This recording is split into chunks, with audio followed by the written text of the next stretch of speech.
Las opiniones aquí emitidas son responsabilidad de quienes las expresan. No comprometen el pensamiento de Azo TV Cable ni de su canal local de televisión.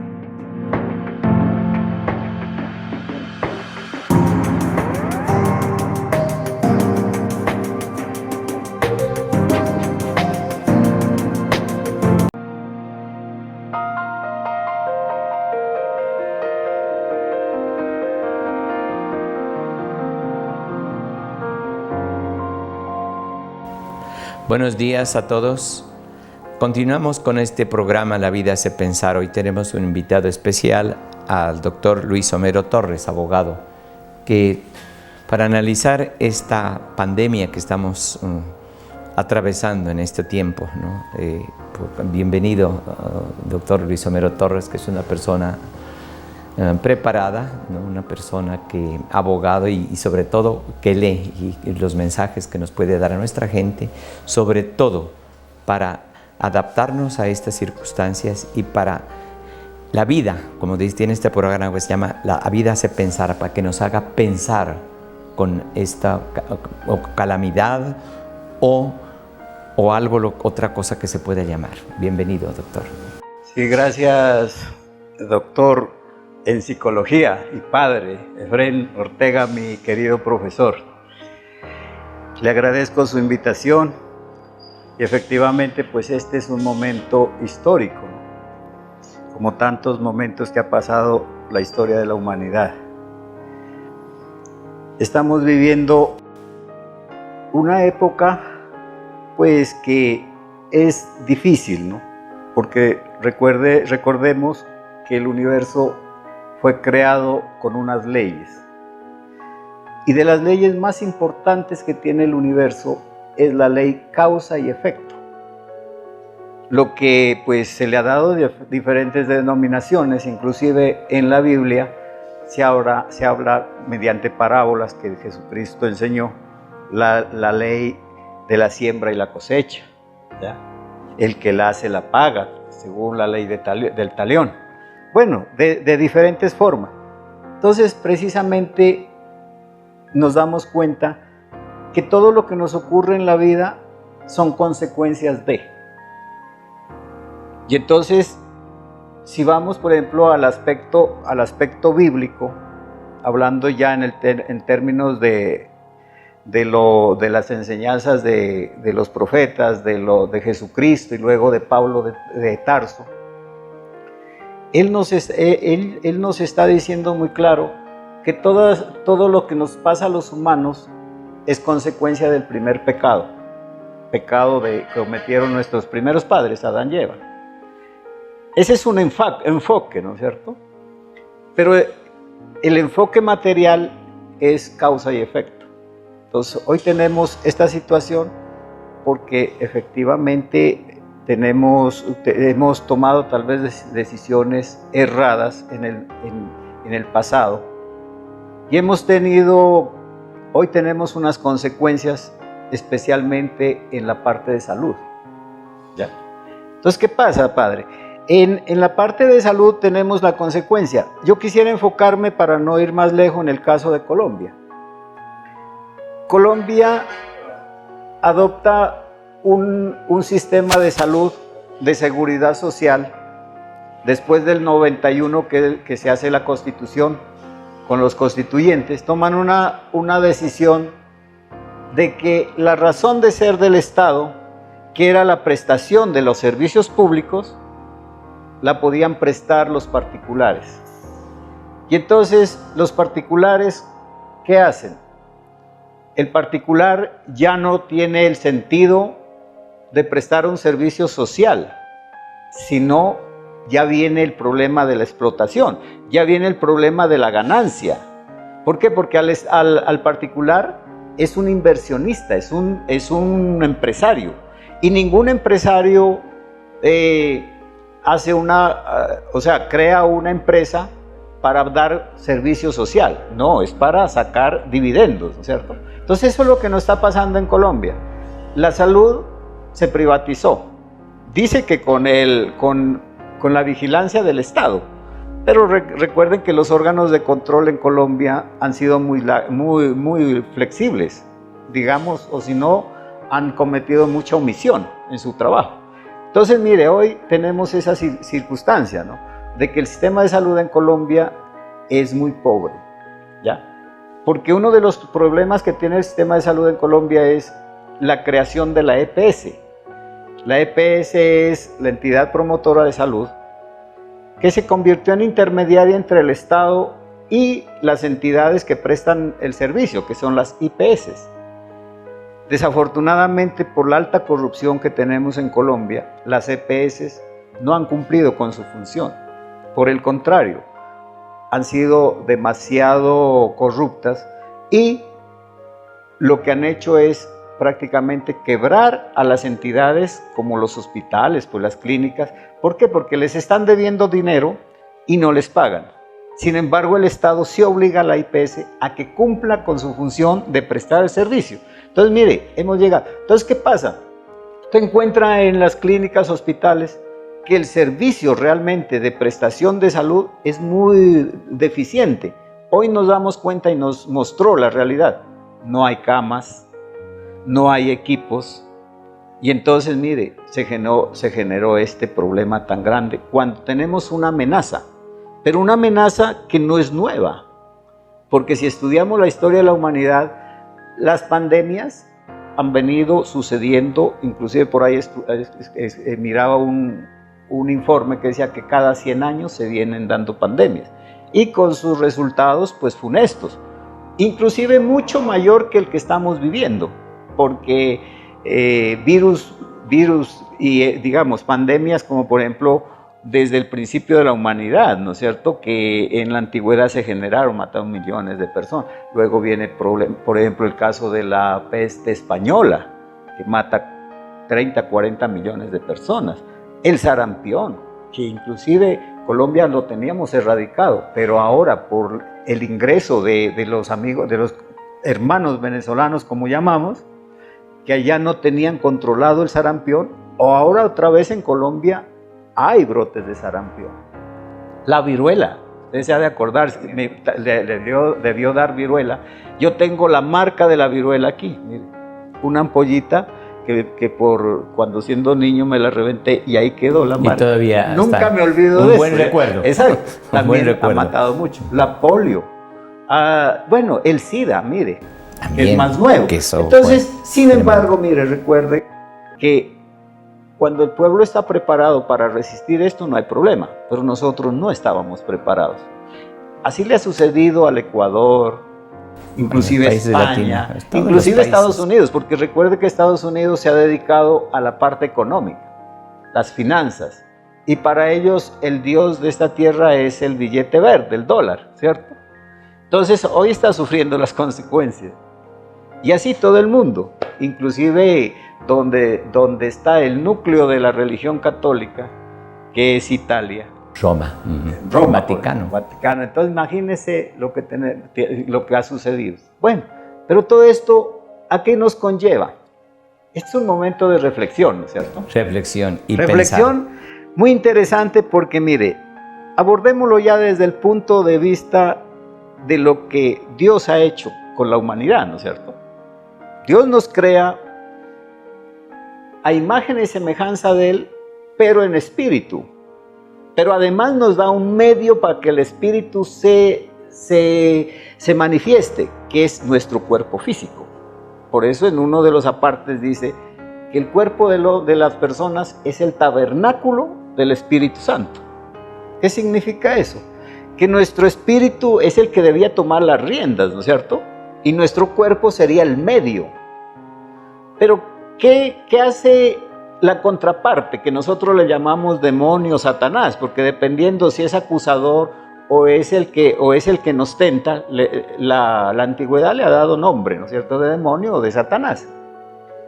Entonces, él desde el principio de la humanidad, Dios dijo, de esto puedes comer, pero menos de este árbol. Él le invierte el argumento y le dice, con que tú no puedes comer de todo esto. Y con un argumento falso o distractivo, engaña a la primera mujer. Y como el hombre somos débiles frente a las mujeres. Entonces, ¿qué pasó? Pues cayó tranquilamente y desobedeció, ¿no es cierto? Es el origen de todo. Entonces, mire, así ha venido sucediendo en la humanidad. Aquí decimos, nos damos cuenta en este momento, hay un decreto, unas leyes que dicen, no salga de la casa. Pero nos damos cuenta que la gente hace lo contrario. Y entonces, ¿a cuánta gente han multado en Colombia y en otros países por violar la cuarentena? ¿Por qué? Porque nosotros tenemos esa genética, desde el primer pecado tenemos la genética de llevarle la contraria a Dios. Entonces Dios, Él nos ha dejado primeramente en el corazón de cada uno, porque el Espíritu está en el corazón. El Espíritu tiene toda la sabiduría del mundo. Ahí están todas las leyes que deberíamos observar para vivir una vida normal, ¿no es cierto? Pero ¿qué pasa por el otro lado? El demonio utiliza ya el cuerpo físico con sus 5 sentidos, ¿para qué? Para cambiar las reglas de juego. Lo que antes el espíritu era sabio, los 5 sentidos que utiliza el demonio para volvernos materialistas y no espiritualistas como debíamos de ser. Entonces, en este momento pesa más, como dice San Pablo, la ley del pecado, ¿ya? Y nosotros, más fácil es, como dice, andar por el camino ancho, que es pasiones, deseos, bueno, todo lo que usted conoce mejor que mí, que hacer lo correcto. Y entonces hoy estamos viviendo esas consecuencias, ¿no es cierto? Tenemos libre albedrío, ¿para qué? Para ir por un camino o por el otro, ¿ya? El camino del cuerpo físico, que es los 5 sentidos y con todos sus deseos y pasiones, o el camino espiritual, que es observando todas las normas que Dios ha dado, ¿no es cierto? Pero la historia de la humanidad nos dice, mire, más fácil es irnos por el camino ancho, por el camino de las pasiones, que por el camino espiritual. Y eso es lo que le pasó al pueblo de Israel, porque el pueblo de Israel, recuerde que es el pueblo elegido de Dios. Más sin embargo, ellos cometieron todas estas infracciones, se olvidaron, no le hacen caso a Dios, sino le hacen caso al demonio. Les da leyes en el desierto porque los saca ya escritas, los 10 mandamientos, y en el desierto otras leyes. Tampoco se olvidan, sigue. Les entrega la tierra prometida de Canaán, que era la tierra que les prometió Abraham desde la antigüedad. Ellos utilizan mal, se dedican a la idolatría, que era lo que Dios más detesta, la idolatría, ¿ya? Entonces, pero sin embargo Dios es tan misericordioso porque Dios es amor, ¿cierto? Y entonces Él dice, bueno, hagamos otro intento, mandemos a nuestro propio hijo. Y por ahí hay una parábola de Jesucristo que dice eso, ¿no? Que primero de los labradores que son malos, ¿no? Primero manda a decir, mire, aquí está, después manda al hijo, lo matan también. Y lo matan. Y aquí ocurre lo mismo, a Jesucristo lo matan. Prácticamente Jesucristo fracasó, ¿ya? Porque el pueblo de Israel, ellos lo mataron, ¿ya? Ellos lo matan. Los romanos se lavaron las manos, ¿no es cierto? Porque el juicio que le siguieron a Jesús fue un juicio prácticamente amañado, porque los israelitas no tenían en su ley la pena de muerte, pero los romanos sí. Entonces aprovechan esa circunstancia para que los romanos den la autorización de matar, y lo matan a Jesucristo. En ese sentido, ¿qué pasa? Fracasó Jesucristo con el pueblo de Israel, sin embargo todavía sigue diciendo, no voy a acabar con el pueblo, algún día voy a sacar un remanente, ¿cierto? Voy a sacar un remanente de los israelitas. Pero ya en su fracaso, ¿qué hacen? Al peor perseguidor de la iglesia, que era Saulo de Tarso, que después se llama Pablo. Pablo, sí. Dios, haga de cuenta que le mete un chip en la cabeza, ¿no? Porque él, sin haber seguido a Jesucristo en su vida, adquiere todo el conocimiento divino. Y entonces lo que usted conoce, las epístolas famosas. Mensajes y hermosos. Si usted estudia la Biblia, es mucho más rico el conocimiento que da Pablo que los mismos evangelistas. ¿Sí? ¿Ya? ¿Por qué? Porque recuerde que los evangelistas, solamente Mateo describen, y Juan son apóstoles que estuvieron andando con Jesucristo. Porque Marcos y Lucas Marcos es un amigo de Pablo, que después se separan. Y Lucas sí es el médico de Pablo. Entonces ellos son prácticamente, son escritores que recopilan una información. Entonces por eso es muy interesante estudiar, por ejemplo, la epístola o la carta que le manda a los romanos, porque ahí está condensado todo el conocimiento de Dios. Ya las otras cartas hace un recuento, amplía algo otras cosas, pero eso es importante. Y a través de todo este conocimiento, ¿qué hace? Miren, nos dice muy sencillo. Si usted sigue conmigo en espíritu, ¿no es cierto? La parte material es un medio. Por eso él dice, busca el reino de Dios y su justicia, ¿cierto? ¿Qué estamos hablando? Justicia es la palabra de Dios, es las normas de Dios. Dice, lo demás te lo añado. ¿Qué es lo que le añado? Todo por añadidura. Le añadas simplemente lo material, ¿no? Entonces mire que ahí encontramos conceptos claros. El espíritu es lo principal. El cuerpo es el medio para que se manifieste el espíritu. Porque recuerde que Dios dijo, a mí me adorarán en espíritu y en verdad. Y ese ha sido el gran problema de la humanidad cuando a Dios lo hemos humanizado. Y entonces usted, padre, pues conoce bien esto. Dice, bueno, a mí me van a adorar en espíritu y en verdad, ¿no es cierto? Ahora, ¿qué pasa cuando nosotros comenzamos a quererlo humanizar a Dios? Y entonces decimos que Dios es vengativo. Entonces, por ahí hay una traducción pues mal hecha del hebreo, que fue el primer lenguaje de la Biblia, hebreo, arameo y después el griego. Pero entonces dice, la venganza es mía. No, porque Dios nos está diciendo que lo que Él tiene es justicia. ¿Qué tal un Dios con venganza? Por Dios, es humano. En otro pasaje dice, la ira de Dios. Por Dios, que si decimos que Dios tiene ira, ya deja de ser Dios, ¿cierto? Entonces tenemos que entender esos conceptos. Dios está por encima de todo. Si es amor, porque Dios no es amor en su naturaleza, ¿no es cierto? Usted ha analizado el concepto de que Dios es amor. Algunos pensadores de hoy nos dicen, si Dios es amor, ¿por qué permite esta calamidad? ¿Qué respuesta nos daría usted? Ese es interesante, su pregunta, si Dios es amor, padre, claro. Y que tiene compasión de todos, ¿no? Claro, mire. Compasión. Por eso le hacía este pequeño recuento histórico. Muy bien, el recuento bíblico histórico. Porque sí, la precisamente historia. Para llegar al concepto suyo, Dios es amor. Porque yo también, pues, todos hemos pasado por lo mismo, pero yo le digo una cosa, Dios me ha dado entendimiento a través del Espíritu Santo, porque esa es la base, ¿no es cierto? Que ilumina. Nosotros tenemos dos naturalezas netamente definidas, el espíritu y el cuerpo, o sea, la materia. Por eso desde el principio dijo, tomó barrito, ¿no es cierto? Hizo un muñeco, esa era parte del material, y dice, y le insufló su aire, era parte de su espíritu.